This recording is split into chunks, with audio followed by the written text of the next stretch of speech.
मन्त्रीहरू यसरी जाममा बसेको देखिन्थेन। नयाँ मन्त्री आइसकेपछि जगदीश खरेलको गाडी हो यो, सञ्चार मन्त्री जगदीश खरेलको।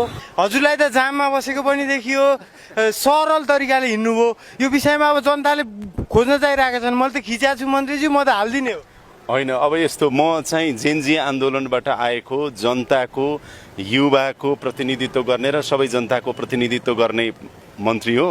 अब सबै जनता जस्तो हुनुहुन्छ म पनि त्यस्तै हो र त्यही नै हुनुपर्छ। सम्माननीय प्रधानमन्त्रीज्यूको चाहना अनुसार नै म पनि आएको हो यहाँ।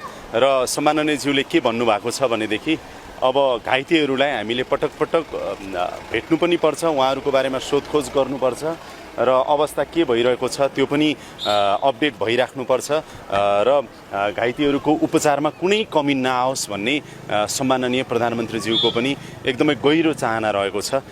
यो पनि म तपाईँहरूलाई जानकारी। मन्त्रीजी एउटा क्वेसन के, अरू पुराना मन्त्रीहरू जाममा बस्दैनथे, वरिपरि स्कटिङ गर्थे।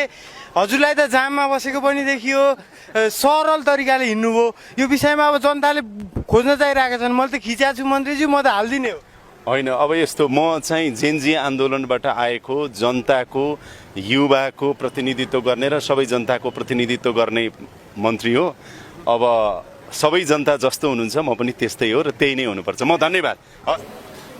के गर्दा अब फलोअपमा गर्दाखेरि डिस्चार्ज गरेर फलोअपमा आउँदाखेरि पछि उपचार चाहिँ आफ्नै लाग्छ कि कस्तो के लाग्छ त्यो? फलोअपमा आउँदा उपचार आफ्नै लाग्छ कि आफैले गर्नुपर्छ कि सरकारले गर्छ भन्ने